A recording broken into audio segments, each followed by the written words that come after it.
അപ്പം master K അക്കാഡമിയുടെ ഒരു orientation സെഷനിലേക്ക് എല്ലാവർക്കും സ്വാഗതം. അപ്പം നമുക്കറിയാം agriculture grade 2 assistant grade 2 July 30 notification നമ്മൾ പ്രതീക്ഷിക്കുന്നുണ്ട് PSCയുടെ. അപ്പം ഇപ്രാവശ്യം വിളിക്കുന്നത് ലാൻഡ് യൂസ് ഡിപ്പാർട്ട്മെന്റിലേക്കാണ് നോട്ടിഫിക്കേഷൻ ഇപ്പം കോൾ ഫോർ ചെയ്യുന്നത്. അതിൽ അപ്പം ഏകദേശം ഒരു 4 സീറ്റോളം വരും എന്നാണ് പ്രതീക്ഷ. പിന്നെ അത് മാത്രമല്ല, നമ്മൾ എക്സാം എഴുതുക, റാങ്ക് ലിസ്റ്റിൽ വരുന്നതനുസരിച്ച് നമുക്ക് ആ 3 ഇയേഴ്സോളം നമ്മൾ ആ റാങ്ക് ലിസ്റ്റ് തന്നെ ആയിരിക്കുമല്ലോ പോകുന്നത്. അപ്പോൾ അതുകൊണ്ട് തന്നെ മാക്സിമം പ്രിപ്പയർ ചെയ്യുക. പിന്നെ ഇപ്പം കറന്റ്ലി നമുക്കറിയാം, ഇപ്പൊ പുതിയ ബാച്ച് ഇപ്പൊ പാസ് ഔട്ട് ആവണം. അപ്പൊ അവർക്കൊരു നല്ല സുവർണ അവസരമാണ് അതിൽ.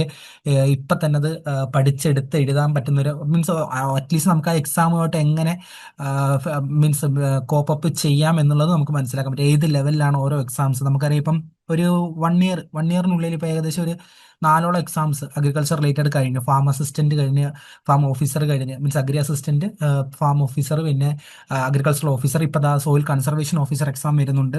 പിന്നെ അപ്പൊ അടുത്ത് തന്നെ നമുക്ക് വീണ്ടും അഗ്രികൾച്ചർ അസിസ്റ്റന്റ് ഗ്രേഡ് 2 തുടങ്ങാൻ പോകുന്നു. അപ്പം അതിൽ നമ്മൾ മനസ്സിലാക്കേണ്ടത് വെച്ചാൽ, അപ്പോൾ ഓൾറെഡി അഗ്രി റിലേറ്റഡ് ആയിട്ട് നിൽക്കുന്ന ആൾക്കാർ, ഇപ്പൊ BSc അഗ്രി കഴിഞ്ഞ, BSc ഓണേഴ്സ് അഗ്രി കഴിഞ്ഞവരൊക്കെ എന്ത് ചെയ്യുന്നുണ്ട്? ഓൾറെഡി ഇതിനെല്ലാം പ്രിപ്പയർ ചെയ്യുന്നുണ്ട് അല്ലേ? നല്ലപോലെ പ്രിപ്പയർ ചെയ്യുന്നുണ്ടാവും. അപ്പോൾ ഒബ്വിയസ്ലി അവർക്ക് അസിസ്റ്റന്റ് എക്സാം കുറച്ചുകൂടെ എളുപ്പമായിരിക്കും. അപ്പം മനസ്സിലാക്കേണ്ടത്, ഇതിന്റെ എലിജിബിലിറ്റി വരുന്ന ആർക്കൊക്കെ, ഒന്ന് BSc ഓണേഴ്സ് അഗ്രികൾച്ചറുകാർക്ക് അല്ലെ, പിന്നെ രണ്ടാമത്തെ നമ്മുടെ diploma in agriculture, organic agriculture അവർക്കും ഉണ്ട്. പിന്നെ vocational higher secondary in agriculture അവർ സർട്ടിഫിക്കറ്റ് ഉള്ളവർക്കും എന്ത് ചെയ്യാൻ പറ്റും? നമുക്ക് അഗ്രികൾച്ചർ അസിസ്റ്റന്റ് ഗ്രേഡ് 2 എക്സാമിലേക്ക് അപ്ലൈ ചെയ്യാൻ പറ്റും. അപ്പം നമ്മൾ മനസ്സിലാക്കേണ്ടത്, BSc അഗ്രികൾച്ചർ പഠിച്ചവർക്ക് കുറച്ചുകൂടെ തിയറട്ടിക്കൽ നോളജ് കുറച്ചുകൂടെ ഉണ്ടാവും. പ്രാക്ടിക്കലി അല്ല പറയാം, തിയറട്ടിക്കൽ നോളജ് ഒബ്വിയസ്ലി ഉണ്ടാവും. അവർക്ക് ഈ ഏരിയാസ് കുറച്ചുകൂടെ അവർക്ക് കവർ ചെയ്ത് വെച്ചിട്ടുണ്ടാവും. ബട്ട് ദാറ്റ് ഡസൻ മീൻ ബാക്കിയുള്ളവർക്ക് അത് ഡിഫിക്കൽട്ട് ആയിരിക്കും എന്നല്ല. പക്ഷേ ഓൾറെഡി ഇപ്പൊ എക്സാംസ് കഴിഞ്ഞതും കൂടെ, കുറച്ചുകൂടെ കഴിഞ്ഞതുകൊണ്ടും, ഈ കൺസർവേഷൻ ഓഫീസറിന്റെ ആയിക്കോട്ടെ, അതിനെല്ലാം കൃത്യമായ ക്ലാസ്സസ് കേൾക്കുന്ന ഒരാൾക്ക് അഗ്രികൾച്ചർ അസിസ്റ്റന്റ് ഗ്രേഡ് 2 എക്സാം കുറച്ചുകൂടെ സിമ്പിൾ ആവാൻ സാധ്യതയുണ്ട്. അതുകൊണ്ട് തന്നെ ഇപ്പം പാസ് ഔട്ട് ആവുന്ന ബാച്ചുകളും, എസ്പെഷ്യലി ഡിപ്ലോമക്കാരും വൊക്കേഷണൽ ഹയർ സെക്കൻഡറി VHSC ഒക്കെ എന്ത് ചെയ്യണം? നല്ല കുറച്ചുകൂടെ ഒന്ന് പഠിച്ചെടുക്കണം. കാരണം നമ്മൾ കഴിഞ്ഞ എക്സാമിന് ഹയസ്റ്റ് മാർക്ക് വന്നത്, ടോപ്പ് മാർക്ക് വന്നത് തന്നെ 83 എങ്ങാണ്ടായിരുന്നു, 83 86 ഒക്കെ ആയിരുന്നു. അപ്പം ഗ്രേസ് മാർക്ക് വെച്ച് മൊത്തത്തിൽ 90ക്ക് അടുത്താണ് ഫസ്റ്റ് റാങ്ക് വന്നേക്കുന്നത്. അപ്പം പിന്നെ കട്ട് ഓഫും ഏകദേശം 55 to 60 റേഞ്ച് വരുന്നുണ്ട്. അപ്പം അത്രയും കട്ട് ഓഫും ഹൈ മാർക്കും വരുന്ന ഒരു എക്സാമാണ് അഗ്രികൾച്ചർ അസിസ്റ്റന്റ് ഗ്രേഡ് 2. അപ്പം നമ്മൾ മനസ്സിലാക്കേണ്ടതെന്ന് പറഞ്ഞാൽ, എന്തുകൊണ്ട് അതെങ്ങനെ വരുന്നത്? കാരണം ഈ ഒരു എക്സാമിന് നമുക്ക് 3 കാറ്റഗറി ആൾക്കാർ വരുന്നുണ്ടല്ലേ. അപ്പൊ അതുകൊണ്ട് തന്നെ എക്സാം ഒത്തിരി ടഫ് ആക്കാൻ പറ്റില്ല. കാരണം കുറച്ച് ആൾക്കാർക്ക് അത് ഭയങ്കര ബുദ്ധിമുട്ടാണ്, ഒത്തിരി എളുപ്പമാക്കാൻ പറ്റത്തില്ല. അപ്പൊ ഒരു മീഡിയം റേഞ്ചിന് അപ്പുറത്തേക്ക് ഈ എക്സാം പോകില്ല. അപ്പൊ അത് നിങ്ങൾക്കൊരു ഷുവർ ഗ്യാരണ്ടി ഉള്ള ഒരു കാര്യമാണ്. അതിൽ തന്നെ ഒരു 20 ക്വസ്റ്റ്യൻസ് ആയിരിക്കും മാക്സിമം, അല്ലെങ്കിൽ 25 ക്വസ്റ്റ്യൻസ് ആയിരിക്കും മാക്സിമം ഹൈ ഡിഫിക്കൽട്ടി വരുന്നത്. ഇപ്പൊ നമ്മളൊരു പോർഷൻ കവർ ചെയ്ത്, ആ പോർഷൻ കവർ ചെയ്തിട്ട് അതിനൊക്കെ അപ്പുറത്തേക്ക് പോകുന്ന ഒരു portion, means portion out of syllabus പോലും അല്ല, മീൻസ് അതിന് ഡെപ്തിൽ ചോദിക്കാമല്ലോ കുറച്ച് ചോദ്യങ്ങൾ. ഇപ്പൊ നമുക്ക് പക്ക നമ്പർ ഓഫ് ഏതെങ്കിലും ഒരു പർട്ടിക്കുലർ ക്രോപ്പിന്റെ നമ്മൾ കേട്ടിട്ടില്ലാത്ത ഒരു വെറൈറ്റിയുടെ പേര് വെച്ചിട്ട് ചോദിക്കുകയാണെങ്കിൽ നമുക്കത് പറയാൻ പറ്റില്ല പെട്ടെന്നല്ലേ. അപ്പൊ അങ്ങനത്തെ ചോദ്യങ്ങൾ വളരെ കുറവായിരിക്കും. മീൻസ് കുറവായിരിക്കും എന്ന് വെച്ചാൽ ഒരു 5 to 10 ക്വസ്റ്റ്യൻസ് മാക്സിമം ആയിരിക്കും. 20 to 25 ക്വസ്റ്റ്യൻസേ മാക്സിമം ഡിഫിക്കൽട്ട് ലെവൽ എടുത്തുള്ളൂ. സർഫസ് ഓറിയന്റഡ് ക്വസ്റ്റ്യൻസ് ആയിരിക്കും എന്തായാലും അഗ്രികൾച്ചർ അസിസ്റ്റന്റ് ഗ്രേഡ് 2 എക്സാമിന് വരുന്നത്. അതുകൊണ്ട് തന്നെ നിങ്ങൾ പ്രിപ്പയർ ചെയ്ത് കഴിഞ്ഞാൽ നിങ്ങൾക്ക് ഷുവർ ഷോട്ട് നമുക്ക് ഒരു 60 മാർക്സ് എങ്ങനെ പോലും എടുക്കാൻ പറ്റും. 60 to 70 മാർക്സ് എങ്ങനെ പോലും എടുക്കാൻ പറ്റും. അപ്പൊ നമ്മൾ ലിസ്റ്റിൽ എന്തായാലും കയറുകയും ചെയ്യും. അപ്പൊ നിങ്ങൾ മനസ്സിലാക്കേണ്ടത്, നമ്മൾ മാക്സിമം റിസൾട്ട് പ്രതീക്ഷിക്കാതെ നമ്മൾ എന്ത് ചെയ്യുക? നമ്മൾ ഫുള്ളായിട്ട് ആ എക്സാമിൽ ഫോക്കസ് ചെയ്ത് പഠിക്കുക. കാരണം ഇനിയും ഓരോ എക്സാമുകൾ വരും, അതിനനുസരിച്ച് പ്രിപ്പയർ ചെയ്ത് നിങ്ങൾക്ക് ഒരു നോട്ട് കീപ്പ് ചെയ്ത് വെക്കാനും പറ്റും. മനസ്സിലായി? അപ്പൊ നിങ്ങൾ ആ ഒരു ഫ്ലോയിലേക്ക് എത്തുകയും ചെയ്യും. ആദ്യത്തെ ട്രൈ തന്നെ മിക്കവർക്കും കിട്ടാൻ സാധ്യതയുണ്ട്. ബട്ട് എന്ത് ചെയ്യാൻ പറ്റും? എല്ലാവർക്കും കിട്ടില്ലല്ലേ. അപ്പം പക്ഷെ കിട്ടുന്നവർക്ക് തന്നെ ഈ ബാക്കിയുള്ളവർക്കും എന്ത് ചെയ്യാൻ പറ്റും? ആ നോട്ടെല്ലാം കൃത്യമായിട്ട് എടുത്തെഴുതി വെക്കാൻ പറ്റും. അപ്പം നമുക്കപ്പോൾ അതിന് എന്ത് വേണം? നമുക്ക് നമ്മുടെ സിലബസിനെ കുറിച്ചൊരു കൃത്യമായ ധാരണ വേണം അല്ലേ. അപ്പൊ നമുക്കിപ്പം സോയിൽ കൺസർവേഷൻ ഓഫീസർ ആണെങ്കിൽ കുറച്ചുകൂടി ഡിഫറെന്റ് ഓറിയന്റേഷൻ ഉണ്ട്. എല്ലാ അഗ്രി ആണെങ്കിൽ പോലും എല്ലാത്തിലും ഒരേ രീതിയിലല്ല പഠിക്കേണ്ടത്. അതിൽ വെയിറ്റേജ് കൊടുക്കേണ്ട കാര്യങ്ങളുണ്ട്, വെയിറ്റേജ് കൊടുക്കേണ്ടാത്ത കാര്യങ്ങളുണ്ട്. അത് നമ്മൾ മനസ്സിലാക്കി പഠിച്ചില്ലെങ്കിൽ എന്താ പ്രശ്നം വരുന്നത്? നമ്മൾ ആ എക്സാമിൽ നമ്മൾ ഫോക്കസ് ചെയ്ത ഏരിയ എന്നായിരിക്കില്ല നമ്മൾ ക്വസ്റ്റ്യൻ വരുന്നത്. മനസ്സിലായോ? അപ്പൊ അത് വരാതിരിക്കാൻ വേണ്ടിയിട്ടാണ് നമ്മൾ എന്ത് ചെയ്യുന്നത്? സിലബസ് ഓറിയന്റേഷൻ നടത്തുന്നത്. അപ്പൊ സിലബസ് ഓറിയന്റേഷനിൽ നമ്മൾ കൃത്യമായിട്ട് മനസ്സിലാക്കും. അതുപോലെ തന്നെ കൃത്യമായ ക്ലാസ്സുകൾ, അത് റെക്കോർഡഡ് PPTs ആയിക്കോട്ടെ, റെക്കോർഡഡ് ക്ലാസ്സസ് ആയിക്കോട്ടെ, MCQs ആയിക്കോട്ടെ, റിവിഷൻസ്, പിന്നെ അതുപോലെ തന്നെ നോട്ട്സ്, പിന്നെ ടെസ്റ്റ് സീരീസുകൾ, ഇതെല്ലാം കൃത്യമായിട്ട് നമ്മുടെ അക്കാഡമി, മാസ്റ്റർ കെ അക്കാഡമി എന്ത് നൽകുന്നുണ്ട്? സ്റ്റുഡൻസിന് കൃത്യമായിട്ട് കൊടുക്കുന്നുണ്ട്. അവർക്ക് ചോദിച്ചാൽ അറിയാം, അവർക്ക് കൃത്യമായിട്ട് ക്ലാസ്സുകൾ നൽകും. അതുപോലെ തന്നെ കൃത്യമായ ഓറിയന്റേഷനും കൊടുത്താണ് അവർ പോകുന്നത്. മെന്റർ ടു സ്റ്റുഡൻസ് അവർക്ക് കൃത്യമായ ഇത് കൊടുക്കുന്നുണ്ട്.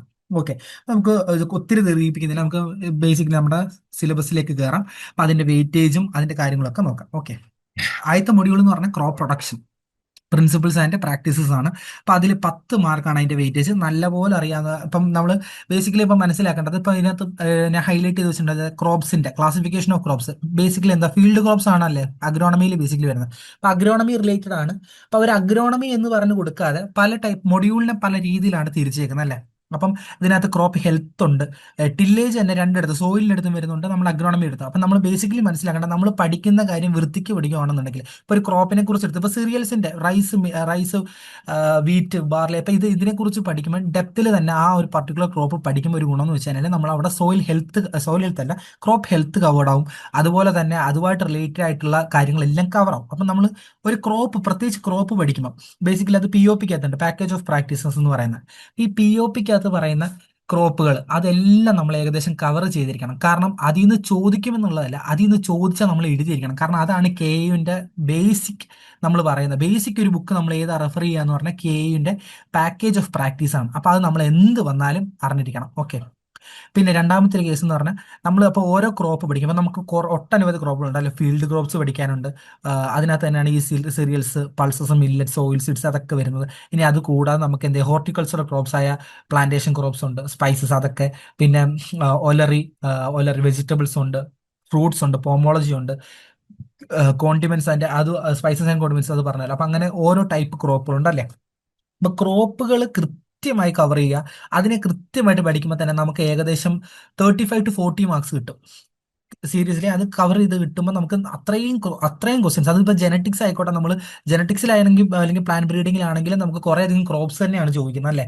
അപ്പം നമ്മൾ ക്രോപ്സിനെ വൃത്തിയായിട്ട് പഠിക്കണം. ഏറ്റവും കൂടുതൽ ഇമ്പോർട്ടൻസ് കൊടുക്കേണ്ട ക്രോപ്സിനാണ്. അപ്പോൾ അത് നിങ്ങൾ നോക്കുക. അപ്പം നമുക്ക് അതിന്റെ ഡീറ്റെയിൽഡ് കാര്യത്തിലേക്ക് പോകാം. അപ്പോൾ അഗ്രോണമിക് ക്ലാസിഫിക്കേഷൻ ഓഫ് ക്രോപ്സ് അത് നമ്മൾ പറഞ്ഞല്ലോ. അപ്പോൾ ഇതിന്റെ കാര്യങ്ങളെല്ലാം നോക്കണം. പിന്നെ അതിന്റെ means fibre crop, sugar crops ഉണ്ട്. അപ്പോൾ അതെല്ലാം അപ്പം ബേസിക്കലി നമ്മൾ ക്രോപ്പുകളിൽ തന്നെ ഇമ്പോർട്ടന്റ് ഏതാണെന്നുള്ളത് നമ്മൾ ക്ലാസ് എടുക്കുമ്പോൾ അത് കൃത്യമായിട്ട് അത് പറയും. ഏതൊക്കെ ക്രോപ്പുകൾ വൃത്തിക്ക് നോക്കണം, അതിനകത്ത് തന്നെ എന്തൊക്കെ ഇപ്പം റൈസിനകത്ത് system of rice intensification SRI. അപ്പൊ അതിനെക്കുറിച്ച് എത്രമാത്രം ഡീറ്റെയിൽഡ് ആയിട്ട് അറിയണം. അത് ഇപ്പൊ എല്ലാം തിയറി അറിയണ്ട, നമ്മളൊരു MCQ ഓറിയന്റഡ്, ഒരു എക്സാം ഓറിയന്റഡ്, ഒരു കോമ്പറ്റേറ്റീവ് ലെവലിൽ എങ്ങനെ നോക്കണം എന്നുള്ളത് കൃത്യമായിട്ട് നമുക്ക് എന്ത് ചെയ്യാൻ പറ്റും, ക്ലാസ്സുകളിൽ നിന്ന് കിട്ടും. ഇപ്പൊ ഈ ക്ലാസ്സുകൾ അറ്റൻഡ് ചെയ്യാത്ത ഒരാൾക്ക് ഇതിന് ദിശയില്ല, ഒരു ഡയറക്ഷൻ ഇല്ലാതെ പൊയ്ക്കൊണ്ടേയിരിക്കും. കാരണം അയാൾക്ക് ഇപ്പൊ ഇന്ന് തോന്നുന്നു ഇപ്പൊ ഒരു ക്രോപ്പ് പ്രൊഡക്ഷൻ എടുക്കാം, നാളെ തോന്നുന്നു അഗ്രികൾച്ചറൽ എക്കണോമിക്സ് എടുക്കാം, പിന്നെ തോന്നുന്നു എക്സ്റ്റൻഷൻ എടുക്കാം. അതിൽ എടുക്കുന്നതിൽ കുഴപ്പമില്ല, നമ്മളും ക്ലാസ് എടുക്കുന്ന അങ്ങനെ തന്നെ. പക്ഷെ പ്രശ്നം എന്ന് വെച്ച് കഴിഞ്ഞാൽ നമുക്ക് ഡയറക്ഷൻ ഇല്ലാന്നുണ്ടെങ്കിൽ നമ്മൾ ചില കാര്യങ്ങൾ അങ്ങ് വിട്ടു അല്ലെ. ആ വിട്ടു പോവാതിരിക്കാൻ വേണ്ടിയിട്ടാണ് നമ്മൾ എന്ത് ചെയ്യുന്നത്, ഒരു ഓറിയന്റേഷൻ ക്ലാസ് കേട്ട് എന്ത് ചെയ്യുന്നത്, നമ്മളൊരു ക്ലാസ് അറ്റൻഡ് ചെയ്യുന്നത് അല്ലേ. പിന്നെ അത് മാത്രമല്ല 20% നമുക്ക് 20% റിട്ടൻഷനും കിട്ടും. നമുക്ക് മെമ്മറി റിട്ടൻഷൻ നമ്മളൊരു ക്ലാസ് കേൾക്കുമ്പോൾ കിട്ടും. അപ്പം മാക്സിമം നിങ്ങൾ ഇത് കേൾക്കുക, നിങ്ങൾ മാക്സിമം അക്കാഡമി ചേർന്ന് പഠിക്കുക. പഠിച്ചത് എങ്ങനെങ്കിലും ആ ഒരു ജോലി നേടാൻ തന്നെ ശ്രമിക്കുക. ഓക്കെ. അപ്പൊ പിന്നെ നമ്മളപ്പോ ഇതിലേക്ക് വരിക. ഇപ്പൊ ടില്ലേജും ടിൽത്തും അതൊക്കെ അറിയാലോ. ടില്ലേജ് ഇംപ്ലിമെന്റ്സ് നമുക്ക് ഡീറ്റെയിൽ ആയിട്ട് വേറൊരു മൊഡ്യൂളിനകത്ത് ഇത് വരുന്നുണ്ട്. മീൻസ് മൊഡ്യൂൾ 1-നകത്തല്ല. അപ്പൊ നമ്മൾ basically first fundamentals of crop പ്രൊഡക്ഷനകത്ത് എന്താ പറയുന്നത്, ആ ക്രോപ്സിന്റെ ക്ലാസിഫിക്കേഷൻ, ഫെർട്ടിലൈസറിന്റെ ക്ലാസിഫിക്കേഷന്, കാൽക്കുലേഷന് അതൊക്കെ അതിനകത്ത് വരുന്നത്. പിന്നെ അതുപോലെ തന്നെ ഫാമിംഗ് സിസ്റ്റംസ് വരുന്നുണ്ട്. പിന്നെ മൂന്നാമത്തത് വാട്ടർഷെഡ് മാനേജ്മെന്റ്. അപ്പൊ ഈ ഫാമിംഗ് സിസ്റ്റത്തിനകത്ത് വരുന്ന ഈ കാര്യം ഭയങ്കര ഇമ്പോർട്ടന്റ് ആണ്. ക്രോപ്പിംഗ് പാറ്റേണും ക്രോപ്പിംഗ് സിസ്റ്റംസും അത് ഇമ്പോർട്ടന്റ് ആണ്. എപ്പോഴും കഴിഞ്ഞ വട്ടം ക്രോപ്പ് റൊട്ടേഷന്റെ ചോദ്യങ്ങൾ ഉണ്ടായിട്ടുണ്ട്. അപ്പം ഏറ്റവും കൂടുതൽ കൺഫ്യൂസ് ചെയ്യിക്കാൻ പറ്റുന്ന ഒരു കാര്യമാണ് crop rotation, mixed farming, mixed cropping അതൊക്കെ ഉണ്ടല്ലോ, റട്ടൂൺ ക്രോപ്പിംഗ്, മൾട്ടി ടയർ. അത് ഭയങ്കരമായിട്ട് എപ്പോഴും കൺഫ്യൂസിങ് ആവുന്ന കേസസ് ഒക്കെയാണ്. അപ്പൊ അതൊക്കെ നമുക്ക് വൃത്തിയായിട്ട് നോക്കണം. ആ കാര്യങ്ങളൊക്കെ വൃത്തിയായിട്ട് പഠിക്കാൻ പറ്റണം. സസ്റ്റൈനബിൾ അഗ്രികൾച്ചർ അതൊക്കെ നമുക്ക് പിന്നെയും കുറച്ചുകൂടെ ഒക്കെ സസ്റ്റൈനബിൾ അഗ്രികൾച്ചർ ബേസിസിലുള്ളത് എന്നൊക്കെ നമുക്ക് പിന്നെ എഴുതാൻ പറ്റും. പിന്നെ പ്രിസിഷൻ ഫാമിംഗ് അത് ഹൈടെക് മീൻസ് ഇപ്പൊ കറണ്ട് എക്സിസ്റ്റിംഗ് ആയിട്ടുള്ള സാധനങ്ങളായതുകൊണ്ട് അതിൽ നിന്ന് ചോദ്യം വരും. Organic systems. ഓക്കെ. അപ്പൊ ഇതെല്ലാം ഞാൻ പറഞ്ഞ പോലെ ബേസിക് ആയിട്ട് നമ്മൾ എന്തൊക്കെ നോക്കണം എന്നുള്ളതാണ് പറയുന്നത്. ഓക്കെ. അപ്പൊ മൂന്നാമത്തെ ഏതാ, വാട്ടർഷെഡ് മാനേജ്മെന്റ്. മൊഡ്യൂൾ 1-നകത്ത് തന്നെ മൂന്നാമത്തെ മെയിൻ കാര്യം എന്ന് പറഞ്ഞാൽ വാട്ടർഷെഡ് മാനേജ്മെന്റ്. അതിനകത്ത് നമ്മൾ വാട്ടർ യൂസ് എഫിഷ്യൻസി വരും, ലാൻഡ് യൂസ് കേപ്പബിലിറ്റി ക്ലാസിഫിക്കേഷൻ ഉണ്ട്, അതുപോലെ തന്നെ നമ്മുടെ soil and water conservation structures ഉണ്ട്. ആ സ്ട്രക്ചേഴ്സ് അതിനെക്കുറിച്ചൊന്ന് ബേസിക് ഐഡിയ ഉണ്ടാവണം. നമ്മൾ അതിനകത്തെന്ന് പറഞ്ഞപ്പോൾ എന്താ നമ്മൾ നോക്കുന്നത്, എന്താ പറയണ്ടത്, നമ്മൾ അതിനകത്ത് ബേസിക് ആയിട്ടുള്ള ഒരു തിയററ്റിക്കൽ നോളജ് ഉണ്ടാക്കി പോവാന്നുള്ളതാണ്.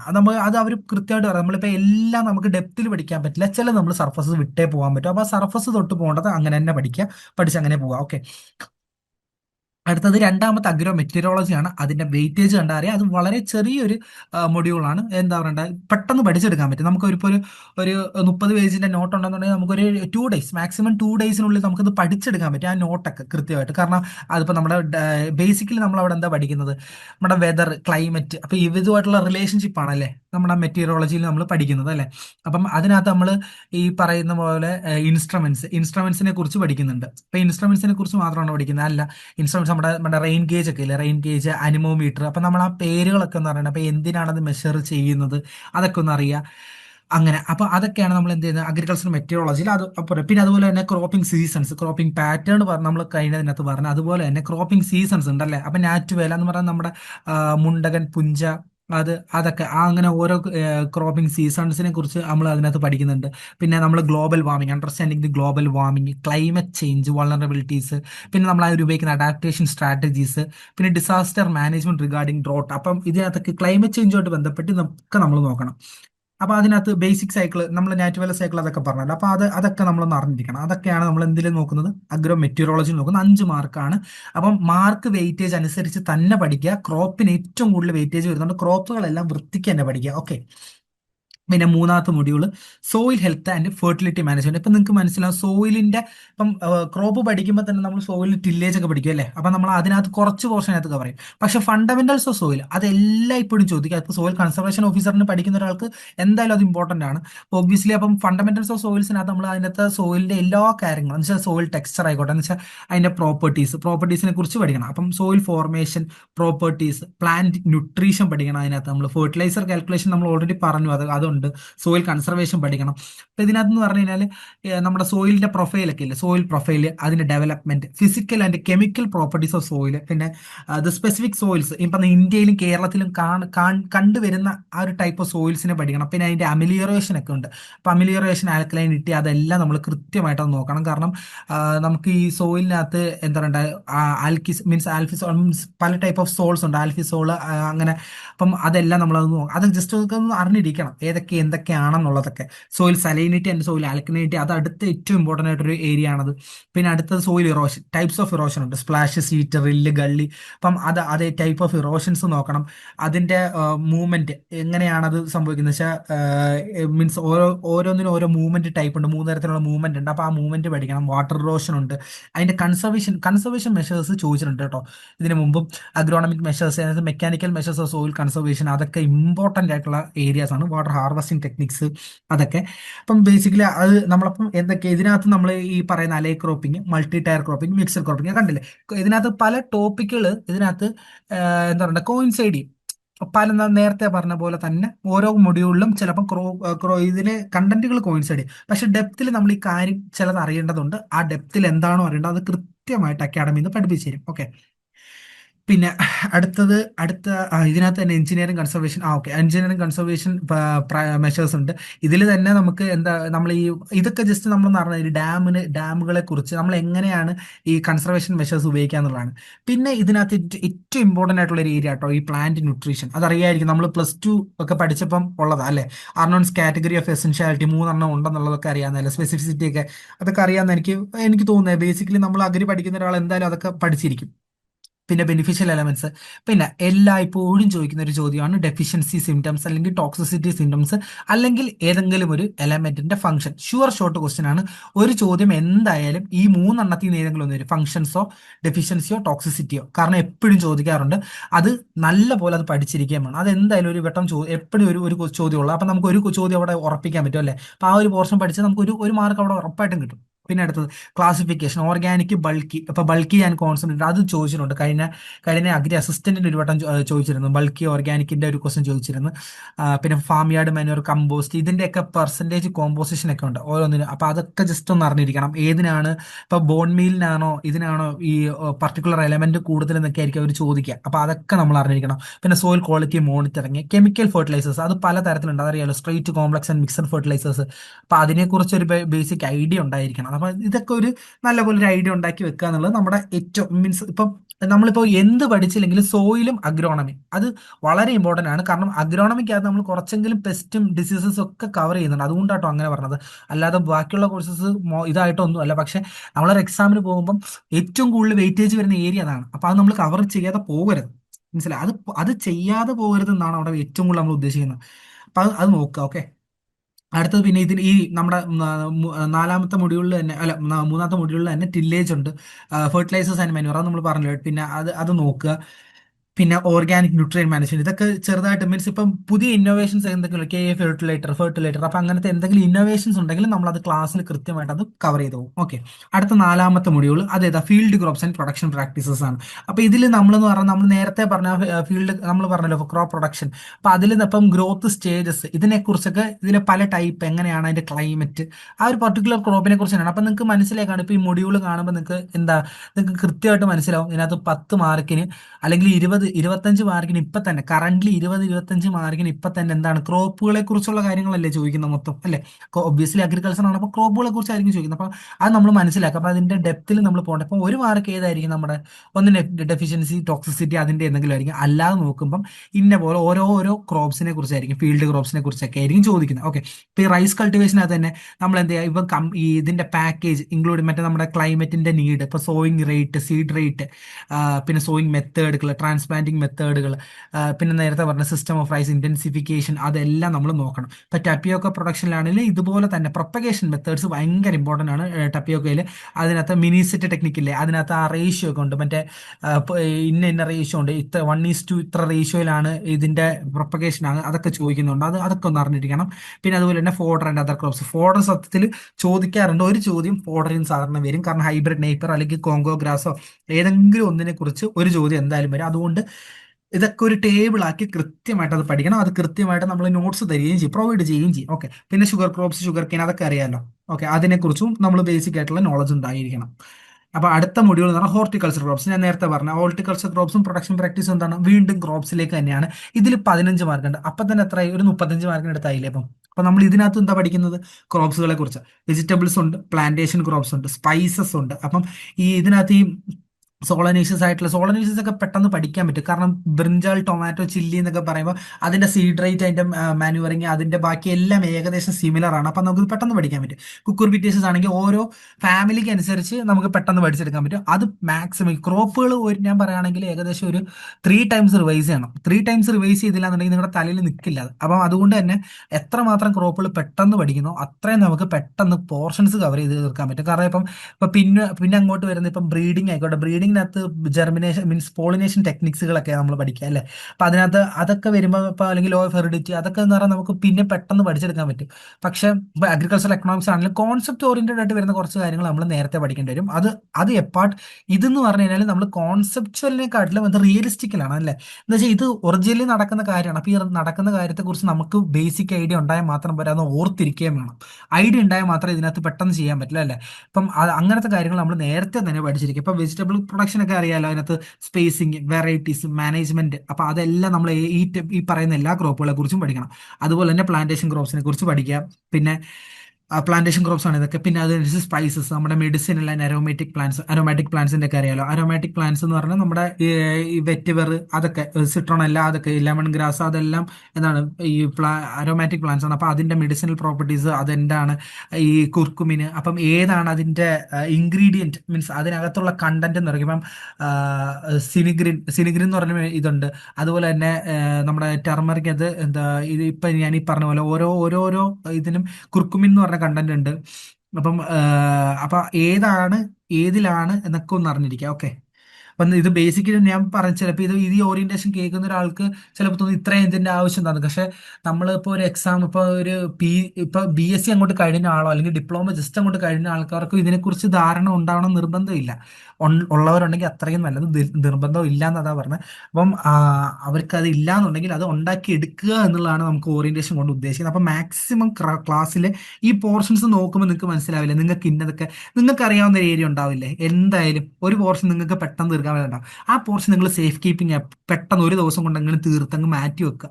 മാറ്റി വെച്ചിട്ട് ബാക്കി ടൈം മൊത്തം ബാക്കിയുള്ളതിന് കൊടുക്കുക. എക്സാമിന് തൊട്ട് മുമ്പ് വീണ്ടും എന്ത് ചെയ്യുക, സേഫ് കീപ്പിംഗ് ആയിട്ടുള്ളത് എപ്പോഴും നമ്മൾ എന്ത് ചെയ്യുക, ഒന്നുകൂടെ റിവൈസ് ചെയ്യണം. കാരണം അത് നമുക്ക് പോകരുത് എന്നുള്ളതാണ്, അല്ലാതെ നമുക്ക് അറിയാം എന്നുള്ളതല്ല. ഇവിടുത്തെ നമുക്ക് 10 മാർക്ക് അതുണ്ടെങ്കിൽ ആ 10 മാർക്ക് അതിൽ നിന്ന് മേടിക്കണം എന്നുള്ളതാണ്. ഓക്കെ. അപ്പൊ അത് നമ്മൾ മനസ്സിലാക്കുക. പിന്നെ അടുത്തത് ഫ്രൂട്ട് കൾച്ചർ, അതൊക്കെ നമുക്കറിയാം. Fruit culture, propagation techniques fruit കൾച്ചറിന് ഭയങ്കര ഇമ്പോർട്ടൻ്റ് ആണ്. പ്രത്യേകിച്ച് ബനാന, അതിനകത്തൊക്കെ പൈനാപ്പിൾ, അപ്പം അതൊക്കെ നോക്കിയിരിക്കും. പിന്നെ ഇവരുടെ എല്ലാം ഇൻസ്റ്റിറ്റ്യൂട്ടുകൾ, ഇപ്പം വാഴക്കുളം പൈനാപ്പിൾ, അപ്പം അതൊക്കെ നിങ്ങളെന്ന് പറയുന്നത് കാർഡമം, CRS, മറ്റേ കാർഡമം റിസർച്ച് പാമ്പാടുംപാറ. അപ്പം ഇതൊക്കെ എവിടെയാണെന്നുള്ളത് അതൊക്കെ നമ്മൾ അതിനകത്ത് പഠിപ്പിക്കും. ഒബ്വിയസ്ലി അതിനകത്ത് പഠിപ്പിക്കും. അപ്പം അതൊന്നും അറിഞ്ഞിരിക്കാൻ വേണം. ഇൻസ്റ്റിറ്റ്യൂട്ട്സുകളെ കുറിച്ചും ചോദിക്കും. ഓക്കെ. അടുത്തെന്ന് പറഞ്ഞാൽ ഫ്ലോറിക്കൾച്ചർ, ഓർണമെന്റൽ ഗാർഡനിങ്, പിന്നെ നഴ്സറി ടെക്നിക്സ്. നഴ്സറി ടെക്നിക്ക് അറിയാലോ, ഇപ്പൊ നമ്മളൊരു നഴ്സറി ഉണ്ടാക്കുന്ന 1/10 ഓഫ് ദി അതിന്റെ ഏരിയ ആണെന്നൊക്കെ നമ്മൾ പറയുമല്ലോ. അപ്പൊ അതൊക്കെ, അപ്പൊ അങ്ങനത്തെ ഡീറ്റെയിൽഡ് ആയിട്ടുള്ള കാര്യങ്ങൾ, പ്രൊപ്പഗേഷന്, പോട്ടിംഗ്, മിക്സർ പ്രിപ്പറേഷന്, ഇതെല്ലാം നമ്മൾ അറിയണം. ഇത്രയും ഡീറ്റെയിൽഡ് ആയിട്ട് കിടക്കുന്നത് പറഞ്ഞാൽ ആരും പേടിക്കേണ്ട കേട്ടോ. നമ്മൾ പഠിപ്പിക്കുമ്പോൾ ഇത് ഇത്രയും നിങ്ങൾ ഓൾറെഡി പഠിച്ച കാര്യങ്ങളൊക്കെ തന്നെയല്ലേ. അപ്പം നമ്മളിപ്പോൾ BSc നോട്ട് മാത്രം എടുത്തിരുന്ന് പഠിക്കുകയാണെങ്കിൽ ഇത് എന്തുകൊണ്ടാണ് ഞാൻ പറഞ്ഞത്, ആ ഡയറക്ഷൻ കറക്റ്റ് വരില്ല. ടീച്ചർമാരുടെ നോട്ട് നല്ലത് തന്നെയാണ്, ഒബ്വിയസ്ലി നല്ലതാണ്, അത് ഒരിക്കലും നല്ലതല്ലെന്നല്ല. പക്ഷെ അതിലേറെ ഉപരി നമ്മളുടെ ഫോക്കസ് പോകുന്നത് തെറ്റാതിരിക്കാനാണ് ഞാൻ പറയുന്ന ഓറിയന്റേഷൻ കേട്ട് അക്കാഡമിയിലൊക്കെ ക്ലാസ് എടുക്കാൻ പറയുന്നത്. ഓക്കെ. പിന്നെ സീഡ് പ്രൊഡക്ഷനും അറിയാലോ, അതിനെക്കുറിച്ച് ഇപ്പൊ അതിന്റെ സീഡ് സർട്ടിഫിക്കേഷൻ ഇമ്പോർട്ടന്റ് ആണ്. അത് ഞാൻ ഇത് മാർക്ക് ചെയ്തിട്ടില്ല, പക്ഷെ അത് സീഡ് സ്റ്റാൻഡേർഡ്സ്, സീഡ് സർട്ടിഫിക്കേഷൻ വളരെ ഇമ്പോർട്ടന്റ് ആണ്. അതിന്റെ പ്യൂരിറ്റി, അത് ആ percentage, purity percentage, germination percentage, പിന്നെ ഏതൊക്കെ കളറാണ്, ഓരോ സീഡിന് ടാഗ് ഉണ്ട്, സീഡ് ടാഗ് ഉണ്ട്. നമ്മുടെ ജോഗ്രഫിക്കൽ GI ടാഗ് പോലെ തന്നെ, GI ടാഗ് ഇമ്പോർട്ടന്റ് ആണ്, അതുപോലെ തന്നെ സീഡിന് ടാഗ് ഉണ്ട്. അപ്പൊ സീഡ് ടാഗ് ഉണ്ട്, അപ്പൊ അതെല്ലാം ഒന്ന് നോക്കുക. ഓക്കെ.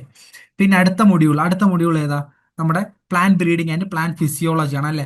അപ്പൊ അതിനകത്ത് നമ്മൾ എന്താ ലോ ഓഫ് ഹെറിഡിറ്റി പഠിക്കും, study of centres of origin, അത് ഇമ്പോർട്ടന്റ് ആണ്, സെന്റേഴ്സ് ഓഫ് ഒറിജിൻ. പിന്നെ നമ്മളെ കൺഫ്യൂസ് ചെയ്യുന്ന ഒരു സാധനമാണ് ഇന്ന ക്രോപ്പിന് പ്യുവർ ലൈൻ സെലക്ഷൻ ആണോ, മാസ് സെലക്ഷൻ ആണോ, ഹൈബ്രിഡൈസേഷൻ ആണോ, അല്ലെങ്കിൽ മ്യൂട്ടേഷൻ ബ്രീഡിംഗ് ആണോ, അത് ഏതാണ്, അല്ലെങ്കിൽ ലീഗൽ ഫ്രെയിംവർക്ക് ഫോർ നമ്മുടെ IPR, ജോഗ്രഫിക്കൽ ഇൻഡെക്സിങ്, GI. അപ്പം ഇൻഡിക്കേഷൻ, അപ്പൊ അത് നമ്മൾ പറഞ്ഞല്ലോ ഇതൊക്കെ.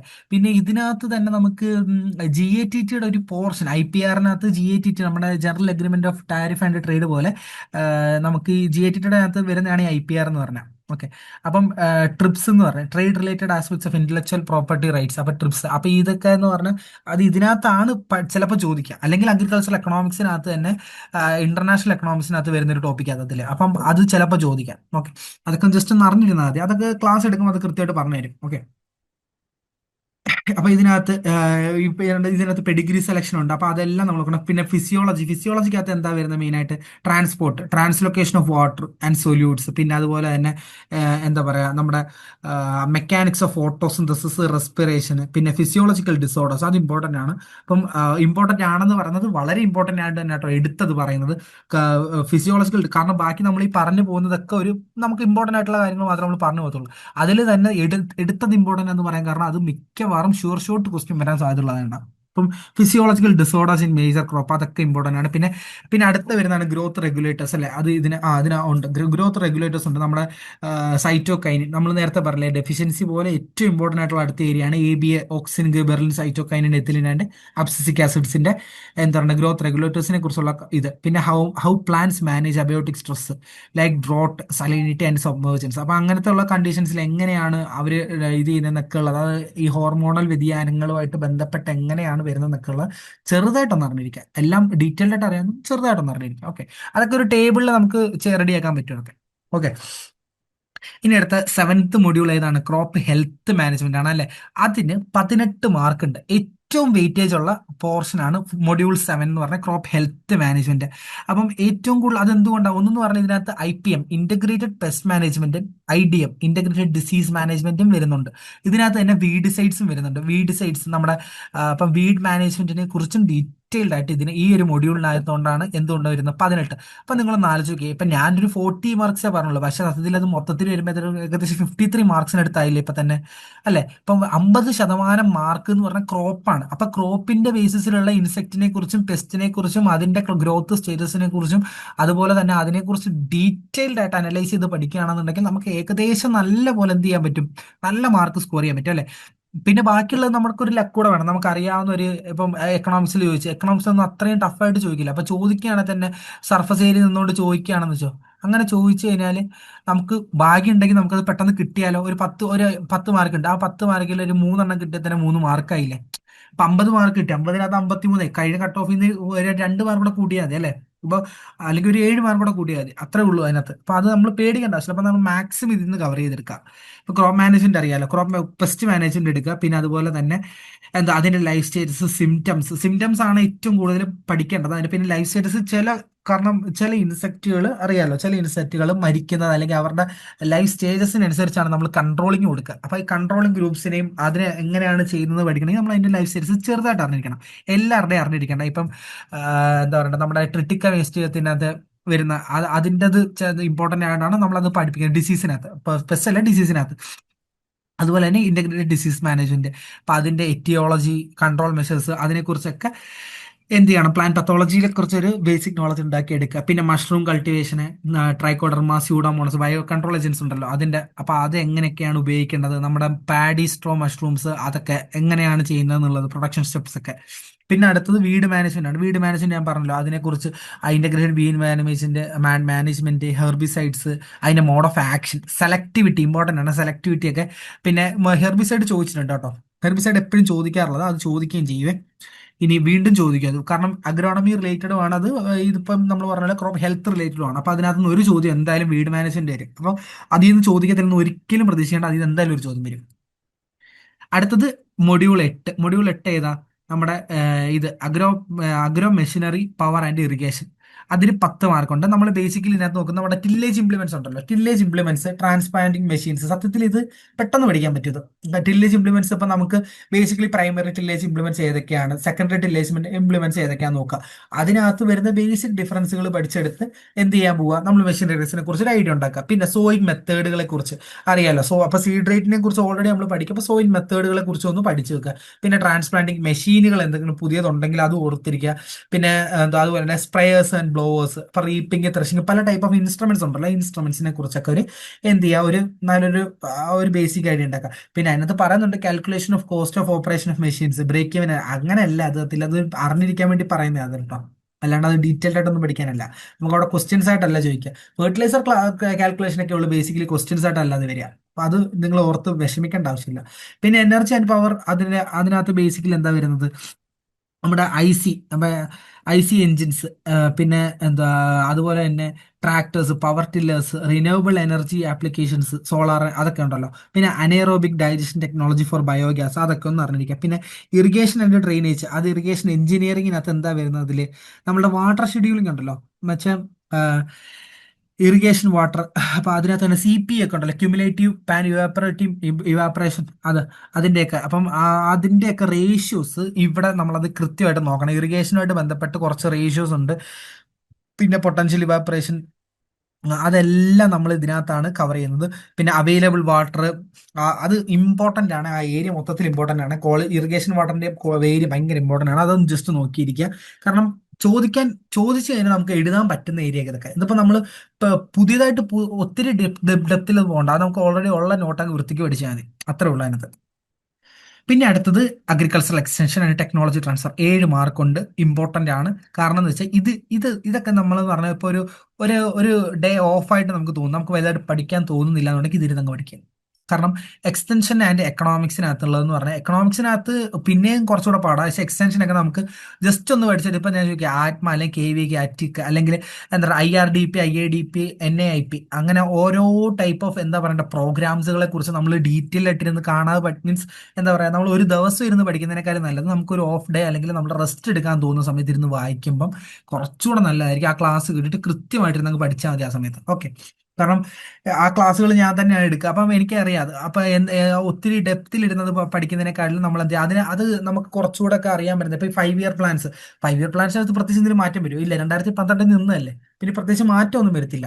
അപ്പം അത് നമ്മളൊന്ന് അറിഞ്ഞിരിക്കുക, എന്ന് തൊട്ട് 51 തൊട്ട് തുടങ്ങിയല്ലേ, 2012 വരെ ഉണ്ട്, 12 ഉണ്ട് എന്നൊക്കെ ഒന്ന് അറിഞ്ഞിരിക്കുക. 13ാമത്തത് വന്നില്ല, അതിനുശേഷം നീതി ആയോഗ് വന്നു. അപ്പൊ കഴിഞ്ഞ വട്ടത്തെ ഒരു ചോദ്യം ഉണ്ടായിരുന്നു, നീതി NITI. അപ്പൊ അതിന്റെ ഫുൾ ഫോം ആയിരുന്നോ?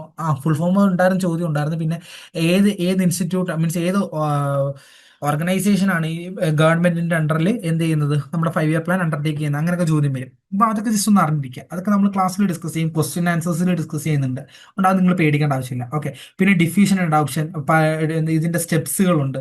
ഡിഫ്യൂഷന്റെ സ്റ്റേജസ് ഓഫ് അഡോപ്ഷൻസിന്റെ ഇതുണ്ട്, 5 സ്റ്റെപ്പ് ഉണ്ട്. അപ്പൊ അതൊക്കെ അറിഞ്ഞിരിക്കുക. അതൊക്കെ നമുക്ക് ക്ലിയർ ചെയ്യാവുന്നതാണ്. പിന്നെ ITK, indigenous technical knowledge integration, പിന്നെ എക്സ്റ്റൻഷൻ കമ്മ്യൂണിക്കേഷൻ മെത്തേഡുകൾ, അതൊക്കെ. പിന്നെ data presentation, extension methods, individual group, അതൊക്കെ. മാസ് കമ്മ്യൂണിക്കേഷൻ ടൈപ്പ് പലതരം, മറ്റേ ലാസ്വെൽസ് കമ്മ്യൂണിക്കേഷൻ ഉണ്ട്. പിന്നെ മറ്റേ ഹെറോൾഡ് ലാസ്വെലിന്റെ ഉണ്ട്, ഷൂമേക്കർ ഉണ്ട്, SMCR മോഡൽ, അങ്ങനെ പല തരത്തിലുള്ള മോഡലുകളൊക്കെ ഉണ്ടല്ലോ.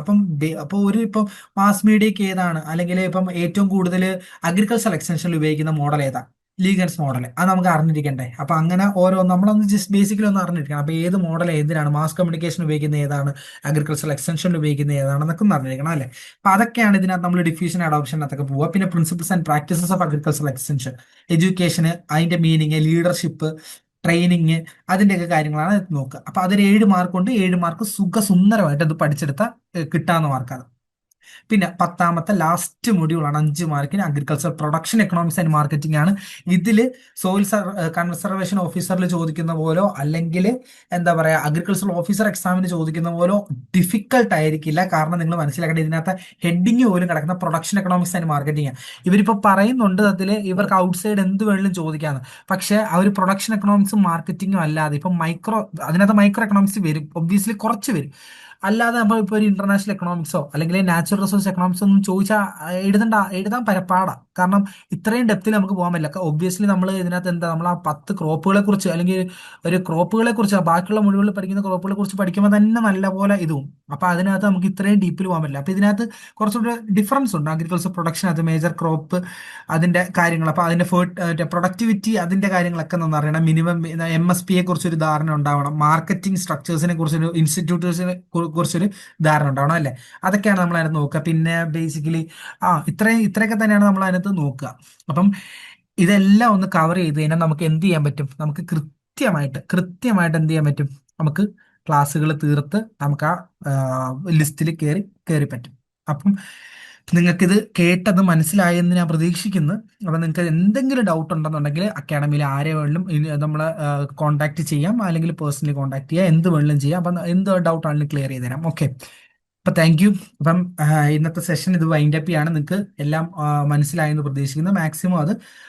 മാക്സിമം എക്സാമിന് പ്രിപ്പയർ ചെയ്ത് നന്നായിട്ട് തന്നെ പോവുക.